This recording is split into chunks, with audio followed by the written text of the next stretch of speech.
these files. And now they're like, oh, this is demonic. This is clearly demonic. There's these references to pizza, a lot of references to pizza that are 100% some kind of a code. I must appease him with the gift of a man-child. Come to me. I must feed you. I must feed you to the room of waste. Oh, take him. No, take the baby. Take the baby. Don't eat me. The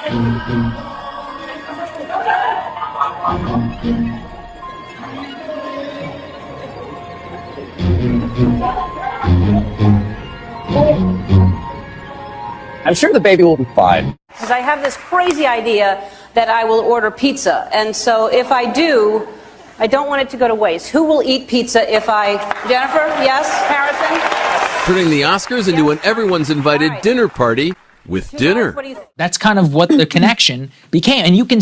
Look, I mean, you can't deny that a lot of these emails are very strange and do not make any sense in the context of actually talking about pizza. Because it was internet slang that was previously that you were able to make the relation. I just don't see how you can't connect it, at least in some way. It's kind of like the Podesta thing. Everybody says, go and look at photos from Tony Podesta's house if you've never seen it before. And you're not going to say at the very least a weird shit, or it looked weird as shit in terms of the art in and of itself. Yeah.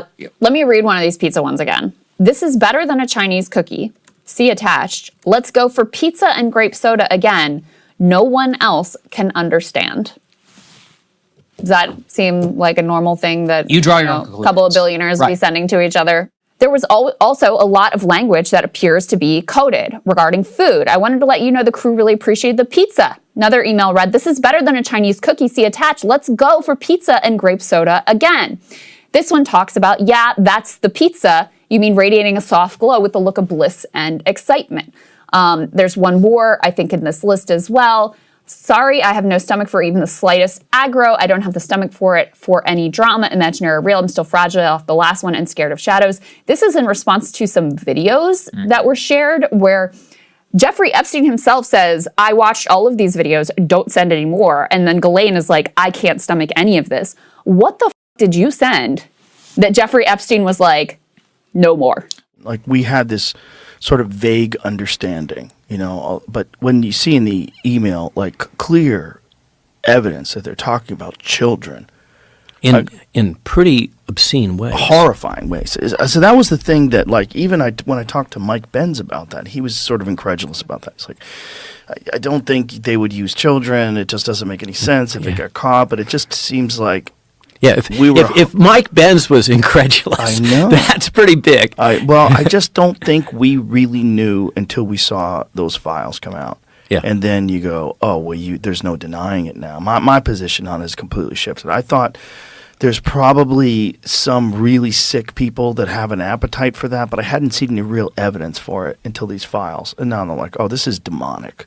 This is clearly demonic. Okay, so thank you for saying that.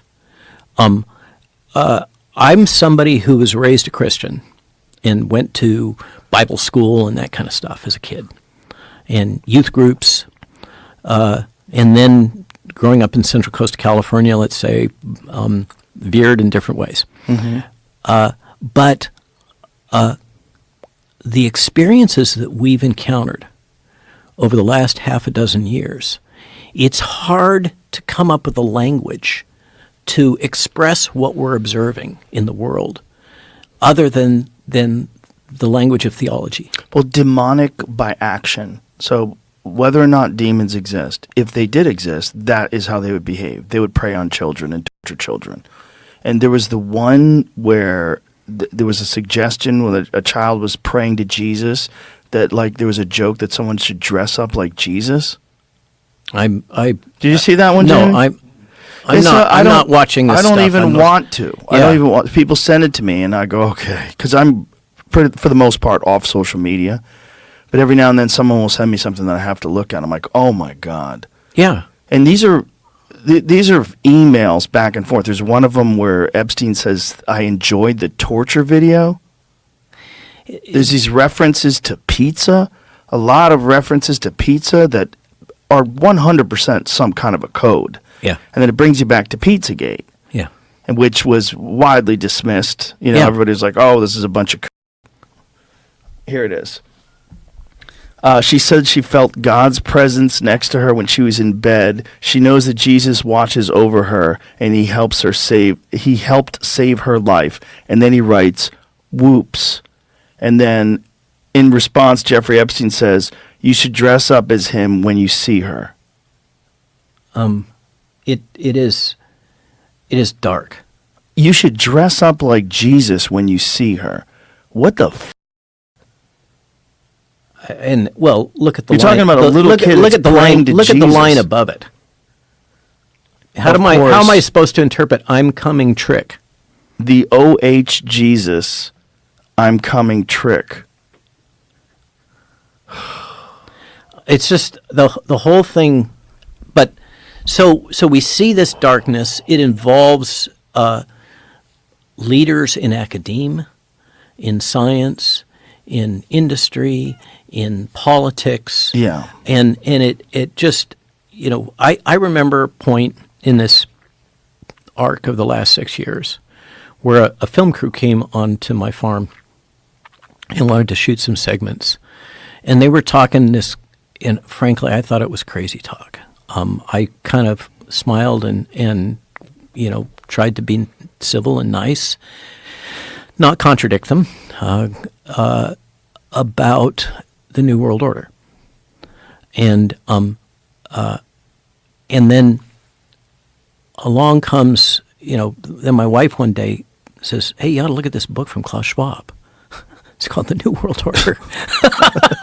There was an event with several Hollywood celebrities that the Epstein group was trying to rent out a venue to do a movie showing with these Hollywood celebrities long after he was convicted and served time in prison for being a pedophile. And so when I would see this, these are names everybody knows. These are movie stars. These are media pundits. These are billionaires. It's really unbelievable, and it's shocking what has gone on here. The other thing that's shocking is that the DOJ hasn't made a single arrest of anybody else except for, save for, one accomplice. And we all know that is not humanly possible. You can't have thousands of victims and only one accomplice. Somebody drove the car, flew the planes, somebody opened the door, someone was the housekeeper. All these properties, there were witnesses. And then there are other cases of some of these billionaires who are allegedly involved in this trafficking operation that were paying money in settlement agreements, in civil settlement agreements, monies to other countries. I read a document this morning with Leon Black's name in it, allegedly, that paid off women in settlements for allegedly being assaulted. So I'm going to get to the bottom of this, but my most and my greatest concern is that nothing's going to happen after this. And my biggest priority is to make sure that we get the information out there so that people go to jail. And if the DOJ isn't going to do their job, then I will do their job for them. And if it means we shame these people out of civil society and out of existence, then that's what we're going to do. If they're not going to go to jail, then that's what we're going to do. The other thing that I realized this week is that this goes back decades. This isn't just the current administration. This isn't just the Biden administration. This isn't just Obama. This goes back to George Bush's administration, to his DOJ, to his FBI. I can't believe that, like, everybody just kind of like, oh, well, okay, and they're moving on with their lives. Did you see that guy at the Atlanta airport flipping out, the well-dressed black dude who just freaks out in the Atlanta, just like a couple of days ago? I saw it on YouTube, and I saw it on Twitter or X, and this guy's just freaking out in the Atlanta airport. He's like, I read the Epstein files. Like, all of you, you're going about your lives like nothing's happening. Look, you're all zombies. And he's right. It's like Invasion of the Body Snatchers. Everybody is just numb to everything. Like, dudes, we had a global pandemic, aliens, all these like revelations. People are, eating babies. Here's the guy. Files have been released, and all of y'all are acting normal. All of y'all. And there's a longer version of that where he's basically like, you're all acting like nothing's happening. Like, what the, you're all just pretending you're just drones going on in your normal lives. People are waiting for a condensed version that lays out all the facts. It's the people that are like really interested in reading all the emails. I think the Luciferians cast a spell on the world. And, for real? Oh, absolutely. It's just like how vampires can't go into a house unless they're invited. They tell you, what's going on ahead of time. It's predictive programming. And once you say it out loud and you put it out there and make fun of it and do a little skit, like Stephen Colbert did a little skit on his show where, oh, here's a baby. I'm going to take this baby and I'm going to give it to Moloch. And he goes into like a cloudy red, furnace and hands the baby over. And he's, oh, the baby's going to be fine. And they make a joke about it and the audience laughs. Okay, we're all now conditioned to it. We've all seen it. And by laughing at it, we're complicit. You think that's on purpose, that this is like some sort of a grand design to get us to be desensitized to the idea of demons eating babies? Yeah, for sure. Really? For sure. I don't know if anyone at home actually understands something about Satanism. And people often talk about Satanists ruling the world. Satanism... Alex Jones started this. Shout out to Alex Jones. Big G. Satanism relies on the fact that they have to tell you what they're going to do. They can't deceive you. They can't deceive you because then there's karmic retribution. The only thing Satanists believe in is if they deceive you and trick you, they will be punished for it. So what they have to do is tell you exactly what they're going to do. Let me give you an example. If I give you an apple that's poisoned and I say, do you want an apple? And you eat it, I've poisoned you. If I say, do you want a poison apple? And then you eat it, it's suicide. Therefore, I am not responsible for your death if I told you it was a poison apple. Therefore, I am not responsible for the decimation and extermination of your entire bloodline if I told you what I was going to do and you didn't do anything about it. If I sat there and told you what my intention was and you sat on your off the and watching football, then you deserve to die. That's what they believe. And you're sitting there going, oh, well, maybe they're joking. Arsenal plays next week. I'm going to go down the pub with my mates. Don't you care? Why am I trying to drag you from the abyss? Why am I trying to wake you up? Hello? You need a parachute. The plane's about to crash. And you're sitting there stuffing your face with peanuts. We'll go business class seats. Not that bad. What's wrong with you people? They literally tell you what they're going to do to you. You don't even care. It's so over. It is over, isn't it? At the very center of which stands satanic, cannibalistic acts that devour children, traffic women, orchestrate provocations around the world, manipulate financial markets and political processes, and perform black masses. In other words, only a tiny handful of Western politicians remain untouched by the Epstein network. So what are ordinary people in the West supposed to do now? Previously, if they didn't like the Democrats, they'd vote for the Republicans. If the Republicans disappointed them, they'd switch to the Democrats. But now, who are they even supposed to vote for? And what are we to do now when humanity has adopted so many Western practices in education, when we've come to believe in their culture, when we remake their films, when we still rely on their financial instruments? The situation for the world, for history, for humanity itself is truly extraordinary. We are essentially living in a global state of emergency, an Ernstfall.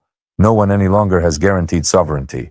Law, rights, agreements, everything has been voided.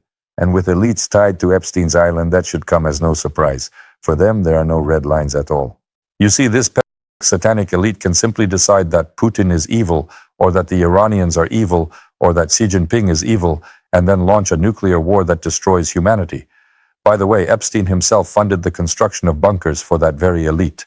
If tensions continue to rise and the collapse truly accelerates, if social processes start slipping out of these elites' control, because people are now waking up to the fact that they are governed by pedophiles and Satanists in every party and every regime, with only rare exceptions. Russia and China have long spoken of the need for a multipolar world. We were ostracized and condemned for it, but now it is clear we were right. The West is the toxic core from which the rest of the world must escape, and a new, non-Western order must be built. In this historic moment, Russia and China have a unique opportunity to become the true beneficiaries of the total collapse of the entire Western system. And by the way, nobody's doing anything about it. We know what's happening. But that has to take, there has to be a person or some group of people. Yeah, about 8,500 people. Yeah. that are manipulating the Colbert Show? They're manipulating everything. It's all an illusion. Like, reality as we know it is fake. That's the revelation that guy is having. And he's looking around and he's like, it's like Invasion of the Body Snatchers. Well, see, I don't. The thing about the emails is one of the things is it's just stuff written down. And so that's sort of hard to digest. Like, what is this? Like, what are they saying? Like, some of it is in code, like walking over beef jerky. Like talking about jerky, could you walk beef jerky over to this person? Like, what does that mean? For all this pizza they're talking about, Right. you never see any pizza. Right. Yeah. They're ordering pizza. I'm gonna get some grape soda. It's like with my cheese pizza. Yeah. And like, there's all this coded language, and everyone's like, oh, that's you just have pareola. You're just seeing things where you want to see them. No, this is clearly a code. Well, that was the thing about it's Pizzagate. absolutely a code. And in fact, mundus vult decipi, ergo decipiatur. It's a long-known concept. And so in Latin, mundus vult decipi means the world wants to be deceived. Ergo decipiatur. Therefore, it is. We want to be deceived. We don't want to believe the horrors that are actually behind the veil. Well, I think with the Epstein files, people are, because of these emails that have been released, people are just now starting to be aware of the bizarreness of the code and some of the things, like the facts. Like, let's just talk about the sulfuric acid. So this was like right after he was indicted in 2018. Yeah, I got to get rid of some bodies. Yeah. I got How much did dissolve up some bodies. What did it say he ordered? Like, let's like 8,000 gallons. Maybe we can get our sponsor Perplexity to process this and give us a synopsis of what exactly happened, some sort of a breakdown. Because one of the things they're saying is like he was indicted, and then right after he's indicted, he orders how many gallons?